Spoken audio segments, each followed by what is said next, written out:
Como les comentaba, de células, las células formadas a médula óseas se convierten en maduras y pasan de fin al torrente sanguíneo. Estas células de las cuales hablamos son los glóbulos rojos, glóbulos blancos y las plaquetas.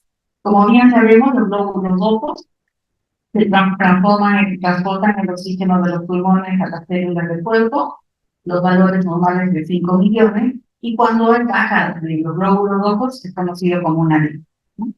Los glóbulos blancos, conocidos como los depósitos, son los que combaten las infecciones causadas por las bacterias, virus, hongos. Sus valores normales sabemos que es de 5.000 a 10.000, y el déficit de estos glóbulos rojos son conocidos como el nombre del cuerpo. Las plaquetitas. Las plaquetitas conocemos que son las que vienen y controlan las hemorragias, ¿no? Valores normales de 150 a 450, y más conocido la baja de plaquetas como una trombopenia o una plaquetómica. Trasplante de médula ósea. ¿Cómo se conoce? El trasplante de médula ósea a nivel mundial conocemos trasplante de médula ósea, pero llamémoslo la definición correcta, es trasplante de progenitores hematopoyéticos. ¿Por qué trasplante de progenitores hematopoyéticos? Porque hematopoyéticos es la colección, la sangre de células sanguíneas, ¿no? Las células sanguíneas, glóbulos blancos, plaquetas y leucocitos. Es el proceso mediante el cual se reemplaza la médula ósea lesionada por una médula ósea normal o sana. Estas células transplantadas reconstituyen la médula ósea y reanudan la producción de las células sanguíneas. ¿Cuál es el objetivo de nuestro trasplante de médula? Sustituir la médula ósea no funcional dañada por una sana, y acabar con una progresión celular no deseada, ya sea de la naturaleza neoplásica o displásica. Tenemos 3 tipos de trasplante de médula ósea. La alogénica, cuando el paciente ha llegado a una remisión completa de su enfermedad, de su cáncer, y él puede donar sus propias células. El trasplante alogénico, cuando hay otra persona histocompatible, puede ser parentado o no emparentado, puede ser sus padres, sus madres, sus hermanos, y no parentado puede ser de otra persona génica, ¿no? Y el ingénico, cuando hay histocompatibilidad, especialmente cuando son gemelos o cuando son niños. Indicaciones del trasplante: tenemos trasplante autólogo, las enfermedades de mieloma múltiple, enfermedades de Hodgkin, no Hodgkin, enfermedades autoinmunes como el lupus, eritematoso, sistémico. Y el trasplante alogénico, hablar de médula severa, la leucemia, ya sean agudas o crónicas, la mielofibrosis, el síndrome mielofibrótico. Normalmente nosotros, aquí en el hospital La Carlos Alberto Celín, solamente estamos haciendo los trasplantes autólogos, los mielomas múltiples y los linfomas Hodgkin o no Hodgkin. ¿Cómo tenemos las células madre? Mediante 3 tipos: médula ósea, torrente sanguíneo y la sangre del cordón umbilical.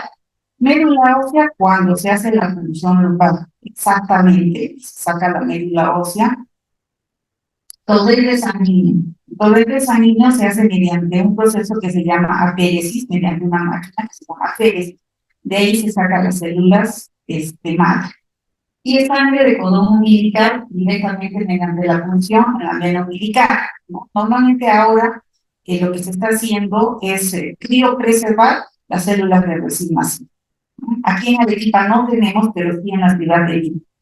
Se hace el contrato, viene, se sacan las células madre y se criopreserva. Dios quiera, nunca se necesite eso, pero es lo que se está haciendo ahora. Acá, por ejemplo, tenemos la fuente de obtención, la médula ósea, que va directo a la médula ósea, acá. El torrente sanguíneo de un paciente para autólogo lo utilizamos mediante un catéter venoso central. Pero para un alogénico, que no es el paciente de otra persona, puede ser mediante una vía periférica. Y esta es la máquina de aféresis. Y aquí mediante la sangre del cordón umbilical, que se está sacando directamente del cordón umbilical las células madre.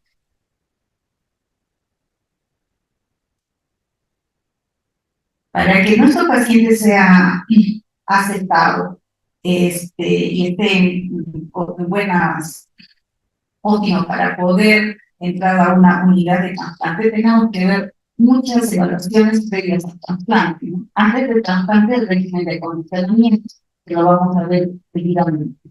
Tenemos que hacer una historia médica completa, donde está el examen físico y varios análisis de sangre, ¿no? Como por ejemplo varios X, para ver el funcionamiento pulmonar, las pruebas de funcionamiento cardíaco, electrocardiogramas, ecocardiogramas, unas sonografías computarizadas, función lugar, biopsia de medio. A pesar que nosotros pensemos que el paciente está en revisión completa para que sea apto para la médula ósea, siempre queda el riesgo de que puede haber una una célula que está mal, ¿no? Un examen odontológico completo. No se acepta que el paciente tenga caries. En tal caso, simplemente se retira los dientes. No puede entrar, no puede entrar el paciente con ningún tipo de infección. Todo el dentro del trasplante, para hacer un camino exacto, tenemos que hacer fases. ¿Ya? Entonces, ¿cuáles son las fases del trasplante? Tenemos, que ya les comenté, pacientes de revisión completa cuando la enfermedad es de cero, la movilización para preparar al paciente, la recolección de células, el acondicionamiento justamente días antes de la inducción de células madre, el injerto, el rendimiento y la recuperación de la. Entonces, movilización. El paciente, para que la enfermedad esté en remisión en cero, ha recibido radioterapia, ha recibido quimioterapia. Se le da al paciente veral. Entonces vamos a fijar ya al paciente ha sido aceptado para un trasplante de médula ósea. Entonces vamos a empezar con movilización para que él pueda donar su médula ósea o sus células madre. Entonces, ¿qué se realiza? ¿En qué consiste la fase de movilización? Que el paciente va a comenzar nuevamente con quimioterapias específicas como la ciclophosphamida, epopósito, y también va a comenzar con factores estimulantes de colonia, que se llama filastrin, ya que es una inyección subcutánea que puede recibir 3, 4, 7 días antes de la recolección de células madre.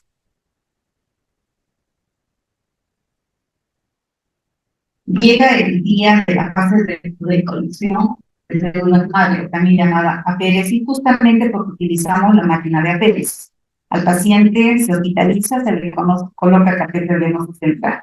Para realizar eso, se hace una determinación de CD34, que son las células progenitoras hematopoyéticas. Entonces, se realiza mediante dos lúmenes, el proximal y el distal. El proximal se retira la sangre por la máquina, lo cual se va a hacer de la péresis, se va a sacar más o menos de 8 a 10 litros de sangre, pero solamente se va a sacar lo necesario de las CD34, que son las células madres ya maduras. Y después la sangre que no recibe simplemente se le retorna al paciente mediante el lumen distal. Las células madre que se retiran son extraídas y son almacenadas mediante criopreservación y con un componente específico que es el dimetil sulfato, lo cual va a mantener que no se alteren esas células madre. Tienen que estar congeladas a 196 grados hasta el momento de la infusión. Nosotros toda esta devolución de las células madre todavía no estamos haciendo aquí en Arequipa, eso lo realizan en.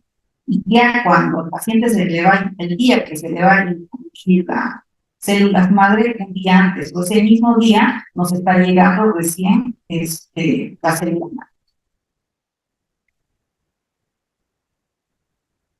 Cuando ya se determinó, ya se tienen las células madre, ya se hospitaliza recién al paciente. Ahí es donde empieza prácticamente el trabajo de enfermería.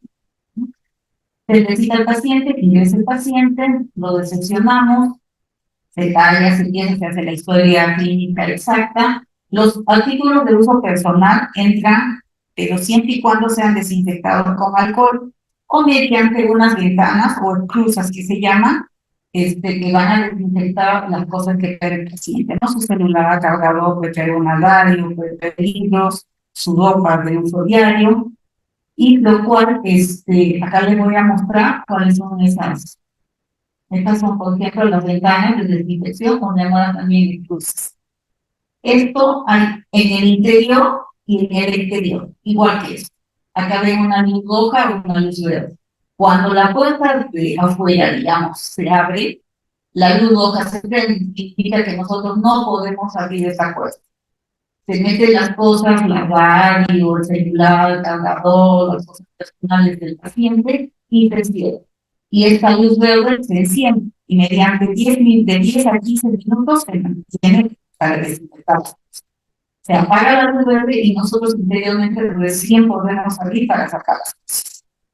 Hay cosas que, por ejemplo, no pueden ser ingresadas, qué sé yo, depende en esta unidad, cada unidad tiene su televisor, entonces no hay problema, ¿no? Pero, por ejemplo, en otras unidades no hay televisor y el paciente quiere que ese televisor no puede dar por esas cosas, es demasiado pequeño. Entonces, simplemente lo ingresamos por la puerta normal, pero desinfectamos con alcohol. Acá también están los reclutas y el paciente siempre está en casa, tiene una ventana y su propio televisor. Todo es personal para el paciente, su propia cama, sus cosas, e inclusive en la habitación tiene sus propias jeringas, agujas, desinfectantes, mascarillas. No podemos preparar como en una hospitalización normal y vamos todas las jeringas para todos los pacientes. Se prepara en cada unidad. Se le entrega al paciente todo lo que tiene que ser aislamiento, la habitación, se ducha el paciente, todos los días tiene que ducharse el paciente.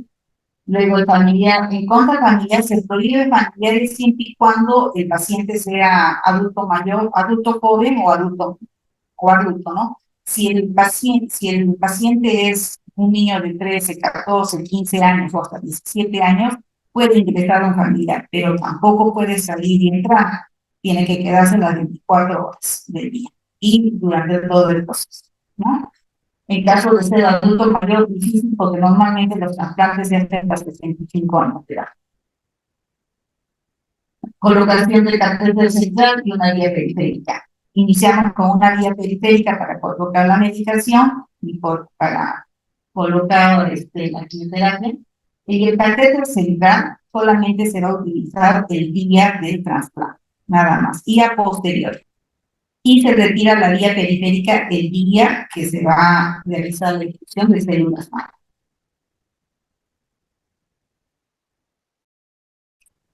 Llegamos a la fase de condicionamiento, que ya el paciente está hospitalizado y está ingresado en la unidad de trasplante.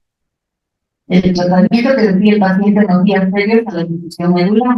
El objetivo es inmunosuprimir profundamente al receptor para facilitar el implante medular y eliminar las reacciones de células no deseadas, lo cual hablamos de la aplasia medular. Tenemos que poner al paciente prácticamente eso, para que, como decía, hacemos una camita, un colchoncito para que todo entre limpio. ¿Qué utilizamos? Los agentes fitostáticos, ¿no? Normalmente los agentes fitostáticos lo preparan en la unidad de mezclas. Siempre viene protegido fuera del sol y aparte está protegido con una bolsa plástica como ven aquí, ¿no? Y tenemos la radioterapia, PPI. No todos los pacientes reciben radioterapia, dependiendo en qué grado de su cáncer.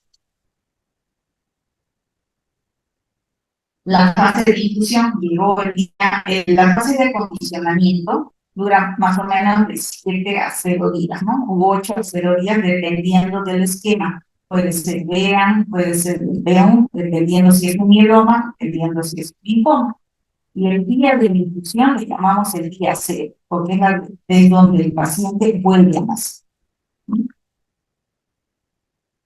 Las células madres recolectadas serán incutidas a través de un catéter venoso central de forma similar a una transfusión de sangre. Entonces, suele ser corto, entre 1 a 2 horas, generalmente sin complicaciones. Casi en forma inmediata, las nuevas células viajarán a través de todo el sangre. Nosotros hacemos desde el día anterior la preparación y el día mismo se le prepara al paciente. Acá vamos a ver que tiene el catéter venoso central que ya se le colocó. Cada día el paciente se baña y tenemos que proteger el catéter de no soltar, con el apósito y con un plástico para evitar que se moje, que se prepara todo el coche, por aparte que tenemos afuera, se prepara, digamos, un mini bronco, donde está la medicación específica, o si sucede algo, ¿no? Toma de muestras de sangre del paciente, la toma de muestras lo realizamos en la enfermería todos los días. No se permite que ingrese paciente de laboratorio, porque el simple hecho de que el laboratorio empieza desde el primer piso a tomar sangre a todos y no podemos poner en riesgo que esté trayendo infecciones así. Entonces, lo de esa enfermera. El aseo, la preparación del paciente, el desayuno siempre tiene que ser sin lácteos. El monitoreo del paciente, ¿no? Preparamos el colchón, oxígeno, el aspirador de cuestiones, la ropa estéril. Acá vemos, por ejemplo, todo el equipo, la preparación de los medicamentos, la preparación del equipo se realiza en la cabina de flujo laminar. Nada realizamos afuera. Desde el cloruro, la apertura, todo el equipo de hemoclisis, todo lo realizamos en la cabina de flujo laminar. Acá están viendo, por ejemplo, solamente introducimos las manos y todo se prepara. Igual acá, y se prepara un monito que le llamamos, que está exactamente para el equipo de hemoclisis para lavar después del trasplante, y el equipo de trasplante que utilizamos el equipo de bomba de lava. Están viendo con doble llave de tigrería, demostración, todo en la cabecera del paciente, como para que puedan incluirse. Tenemos que trabajar dos enfermeras, una enfermera que netamente hace el trasplante de médula y una enfermera que tiene que recepcionar las bolsas de trasplante. Estas son las bolsas de trasplante. En estas bolsitas, las células madre. El paciente puede recibir 2, 3, 4 bolsas de células madre dependiendo del diagnóstico del paciente. Cada bolsita viene de 60 mililitros. Y la descongelación, porque viene, como ya les expliqué, líquidos preservados, pues hay que hacer la descongelación de cada bolsita. Lo realizamos en baño María. Tenemos acá nuestra caja de baño María, que también tiene que estar ingresada en la cabina de flujo laminar. Todo se hace en la cabina de flujo laminar. ¿Sí?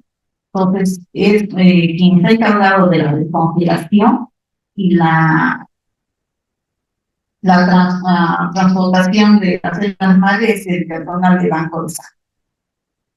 Entonces, avisamos al de banco de sangre cuando está todo preparado y el paciente con su para evitar cualquier lesión y listo para que venga a descongelar la bolsa, ¿no? Debe ser rápida, 28 a 40 grados centígrados, de 2 a 30 minutos al baño María.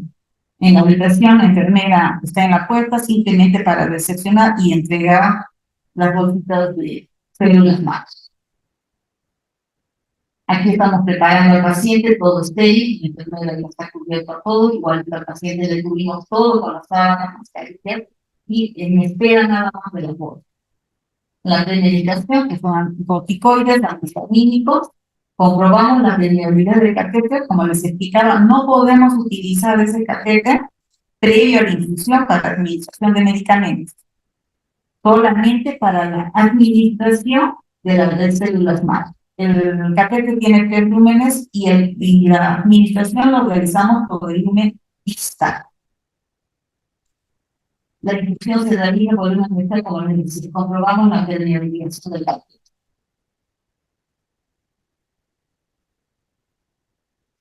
Se realiza la función en forma rápida, tiempo máximo de descongelación de 10 minutos. Pasado ese tiempo, estima que se produce el inicio de la desnaturalización celular fuera del organismo, porque lo que estamos utilizando es el metilsulfóxido, que ha sido para criopreservar estas células.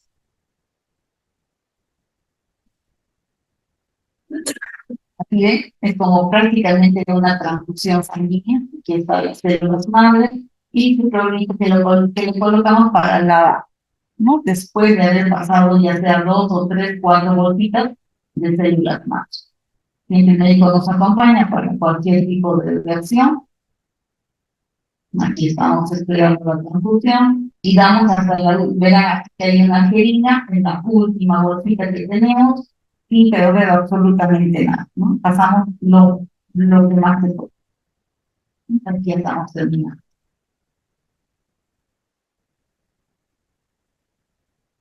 Al finalizar la infusión, pasamos con suero salino, el catéter y sellamos con heparina. Tomamos las constantes vitales durante la mañana, que normalmente hacemos la transfusión, de 2, 3, hasta 4 veces, cada media hora, cada hora, dependiendo. En la tarde ya pasa 3, 4, en la noche ya vamos menos, ¿no? Y el paciente, realmente hasta el día de hoy no hemos tenido tampoco, con los 17 pacientes, no hemos tenido ninguna reacción. El equipo que tenemos acá. ¿Cuáles son los efectos secundarios en el momento que estamos pasando las células madre? Puede haber incomodidad en el pecho, como falta de oxígeno, como que hay presión gigantes en el pecho. Un gusto raro en la boca y un olor raro. Es como cuando hacen hervir el choclo, igual que ese olor se contamina en toda la unidad, incluso en el paciente. Y en el paciente le dura, eso por lo menos 2, 3 días ese olor en el cabello y en todo el cuerpo. Se usa protegerse de los ojos, las náuseas, vómitos, inclusive en el mismo momento en que estamos transmitiendo, el paciente está vomitando, ¿no? La orina tiene una ligera coloración roja 2 a 3 días post-trasplante. Tienen dolor abdominal, calor, no necesariamente hipertermia, pero sí una sensación de calor y sudoración. La presión arterial alta y la garganta que a veces uno se asusta pensando que es un shock anafiláctico, ¿no? Como que se le precede la garganta, pero no, simplemente es ese picor que tiene el paciente durante la transfusión. Fase de limpieza. ¿Qué es lo que vamos a ver en todos esos días? Normalmente nosotros colocamos el primer día, que es el día 0. ¿Cuándo es el prendimiento que le llamamos? De 14 a 21 días. Esa es la esperanza. El 11º día, normalmente ya está prendiendo los nefrófilos. Podemos tener 400, 500. Y el 14º o hasta 20 días ya estamos en 1500, estamos en 2000. Prendió las células, ¿no? Los nefrófilos, las células madre comenzarán a producir nuevas células sanguíneas, aproximadamente 14. Y los neutrófilos son los primeros que prenden. ¿Por qué? Porque el paciente está en aplasia medular para poder infundir. Los neutrófilos comienzan a prender. Y empezamos con, como les decía, 400, 500, ¿no? Y 1500 a 2000. Las transfusiones. Lo primero que se recupera son los glóbulos blancos, las plaquetas y finalmente glóbulos rojos. Entonces, mediante esos 8º, 9º, 10 días que el paciente esté en aplasia medular, empezamos con transfusiones. Antibióticos, antibacterianos, antimicóticos. Igualmente, ya empezamos sobre todo con antimicóticos, porque el paciente comienza a tener la laceración en la mucosa oral. Y la aplasia medular, donde se presentan las complicaciones, ¿no? Y eso es lo que hay que evitar. ¿Qué complicaciones tenemos del trasplante mediante el paciente en aplasia medular hasta que tengan los nefrófilos? Desde el 14º día, pero sin embargo el paciente puede estar hasta 20, 25 días en aislamiento. ¿Qué puede pasar durante ese tiempo? Infecciones, proceso infeccioso de tipo respiratorio, antibacteriano, gástrico, intestinal, en caso de mujeres hasta vaginal. Alteraciones renales, dermatológicas, hidroelectrolíticas, causado por diarreas, vómitos. Nutricionales, empieza con la desnutrición por lesiones de la mucosa. Tienen tanta laceración que no se les permite, o sea, no pueden ellos comer nada, no están con agua. Músculo esquelético, los dolores musculares e inflamación de la mucosa oral. Dolores musculares, como están en la aplasia medular, y nosotros empezamos el filgastrin, que es un colector de colores, ¿no? Hematológicas, las pancitopenias, las neutropenias. Y la enfermedad infecto contra huéspedes, específicamente eso es en paciente en trasplante halogénico. ¿Qué cuidados especiales tenemos que tener mientras el paciente está en la fase medular y mientras está recién llegando antes de sus 14 días? Valoramos el cuadro hemático para determinar el riesgo de infección. Tenemos que estar todos los días si ha prendido la media, ¿no? Evitamos los procedimientos invasivos. En estos pacientes no podemos estar recanalizando las vías periféricas. No podemos estar colocando enemas ni supositorios. Educación, supervisión de la higiene diaria. Todos los días nos bañamos a los pacientes y se tienen, obviamente, lavado de las manos del paciente y del personal de salud. La realización de cuidados del catéter. El cuidado del catéter lo realizamos cada 3 días, pero ¿por qué cada 3 días? Nosotros utilizamos los parches o protectores que tienen la clorexidina. No sé si ustedes lo conocen, tiene un gel, entonces es el que va directamente en la inserción. Pues por eso es que utilizamos o realizamos la limpieza del catéter cada 3 días. En pacientes febriles obtenemos muestras de cultivo, ¿no? Orina sana. En caso de cultivo, si el paciente tiene catéter venoso y periférica, realizamos por el venoso, por los 3 lúmenes y por el vía periférica. Los tenemos cultivos. Realizamos valores frecuentes para identificar tempranamente signos y síntomas de infección. Proporcionamos los alimentos cocidos, nada de lácteos y nada de alimentos crudos. Tienen todo cocido. Rigurosamente la fecha de los procedimientos de laboratorio, transfusión y medicamentos. En cuanto a los alimentos cocidos, de nutrición, todo para estos pacientes específico viene en unas bandejas tapadas o bien protegidas con plástico y todos son descartables.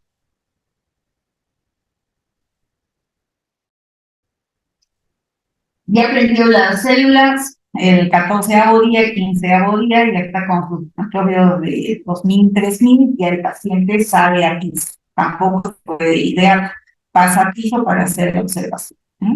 Puede estar en piso de 10 a 15 días y ya se retira de agua.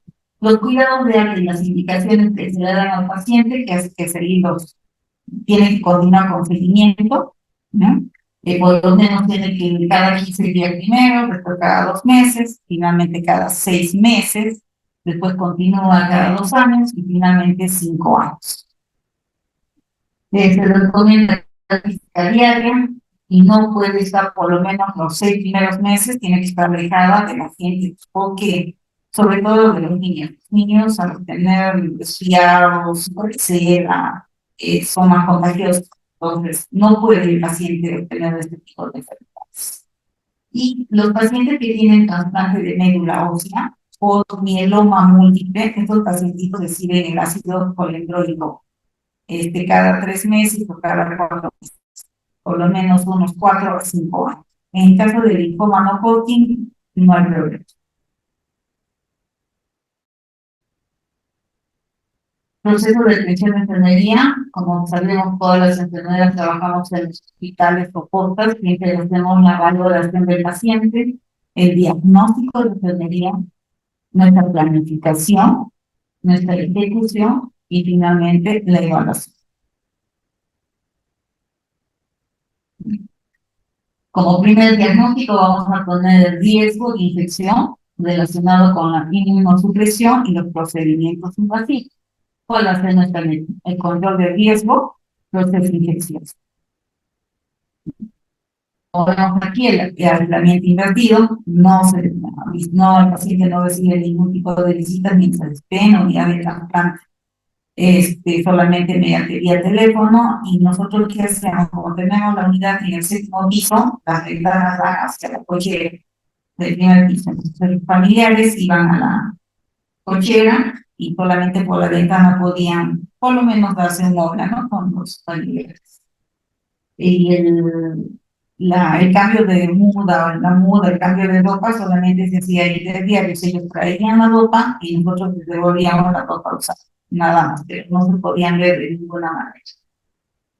Valoramos el sitio de infección del catéter venoso, como les comentaba, no puede haber nada de flebitis, ¿no? Y nos ayuda bastante el pegadero con la clorexidina. Educamos la salud acerca de higiene, asepsia, el uso accesorios de protectores, mascarilla, doble boca. Nosotros nos cambiamos, no trabajamos con la ropa, por ejemplo, los straps que normalmente utilizamos, ¿no? Llegamos a la unidad y tenemos ropa especial en la unidad. Nos cambiamos esa ropa y seguimos inclusive con la unidad, ¿no? Todo tiene que ser especial. Aquí estamos viendo, por ejemplo, igual, los familiares viendo por la ventana, así, ¿no? Y el lavado de manos es muy importante, tanto del personal de salud como del propio. Como segundo diagnóstico, el riesgo del deterioro de la integridad funcional. ¿Cuál es nuestra meta? La integridad tisular de piel, membranas y mucosa. La vigilancia de la piel, como el paciente tenga plasia medular y en detener laceraciones en la piel. Bien, entonces ahora esto observamos. Utilizamos mayormente la crema antihemorroidal para ese tipo de laceraciones del paciente. Cambiamos el catéter, de preferencia tratar de usar un integrador transparente, un integrador con clorexidina. Porque hay pacientes que le hacen alergia para el agua, ¿no? Entonces, siempre usamos un integrador. Aplicar el inflamatorio si procede, como les decía, la cremas antihemorroidales. Alteración de la temperatura corporal relacionado con infecciones, tratamientos sistémicos. ¿Cuál es nuestra meta? El paciente mantendrá la temperatura corporal adecuada. Para tratar la piel, utilizamos nosotros el ganador de 1 gramo de proteína. No utilizamos metamizol de ninguna manera por la clase medular. Aplicación de medios físicos, de eliminación de los factores de riesgo relacionados con deshidratación. Mantenemos el consumo de líquidos, pedimos nosotros a los familiares que les traigan agua de frasco cerrado, porque no permitimos que nutrición les dé las aguas que normalmente les traen acá. Todo tiene que ser sellado, ¿no? Por lo menos que nos traigan por día 2, 3 litros. El calor ambiental, las habitaciones tienen su aire acondicionado porque toda la habitación es sellada. No se puede tener algo, no se puede tener ventanas que se puedan abrir al mediante. En lo posible no estar tan abiertos. Deterioro de la mucosa oral relacionado con tratamiento clásico, infecciones, mal higiene oral, mucositis. ¿Cuál es nuestra meta? La integridad tisular, la piel, membrana y mucosa, ¿no? La higiene bucal diaria y después de los alimentos, de preferencia que el paciente utilice el cepillo de cerdas suaves, ¿no? Para evitar el sangrado de las encías. Una dieta blanda mitigada, administración de correctores especiales, lo cual nosotros lo preparamos a base de la nistatina, locaína en gel, cotrimoxazol y dióxido de aluminio. Hacemos un preparadito especial, los cuales con agua, y ese preparadito tiene que hacerse en laboratorios del paciente mañana, tarde y noche. Lo cual, ese preparado tiene que estar refrigerado. Y la administración de antifúngicos para prevenir. Se le da la nistatina, 10 a 20 gotitas cada 8 horas. Déficit de volumen de líquido intravascular relacionado con el aumento de pérdidas por vómitos y de. ¿Cuál es nuestra meta? Evitar la deshidratación y mantener el equilibrio hidroelectrónico. Administración de líquidos intravenosos, en el caso utilizan la solución polielectrolítica, ¿no? En caso de haber diarreas y vómitos tristes. Administración de antiméticos por orden médica, usamos los cetones, ya sea el ondansetron, el granisetron o el tropisetron. Casi no utilizamos el dimetilinato. Control de líquidos, de balance hídrico, administración de dietas sin lácteos y mantenimiento de la piel perianal y alivio de molestias perianales. Igual utilizamos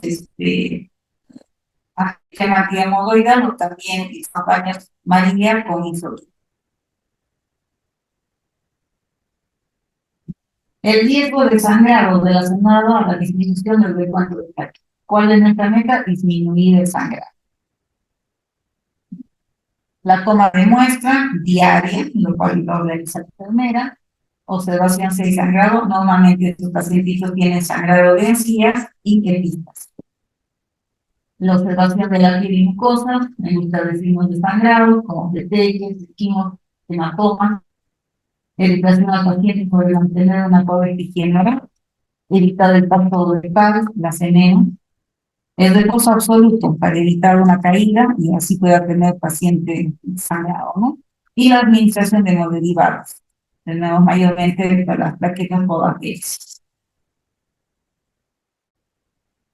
Ansiedad relacionada con el desconocimiento del procedimiento de trasplante, nerviosismo, tristeza, desequilibrio emocional y el autocontrol de la ansiedad.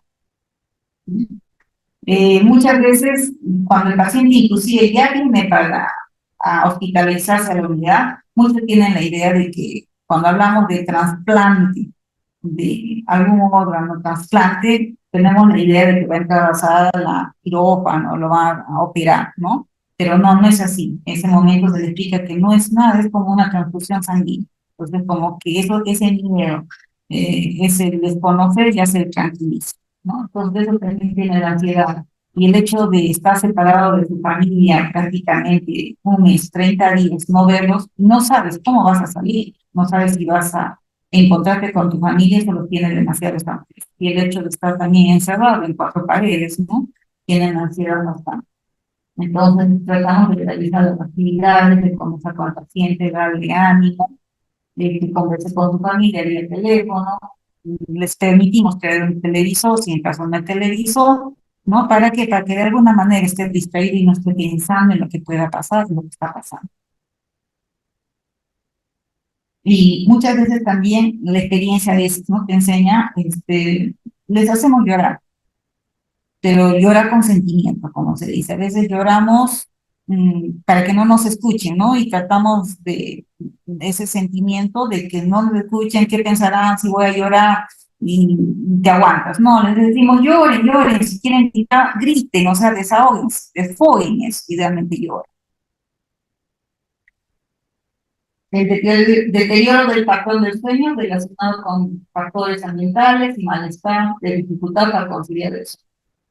La meta, la persona manifestar un equilibrio óptimo entre descanso y actividad. Reducimos la distracción ambientales, se les baja las persianas, se les ponen las cortinas, administración de medicamentos, tratamos que no sea tarde, ¿no?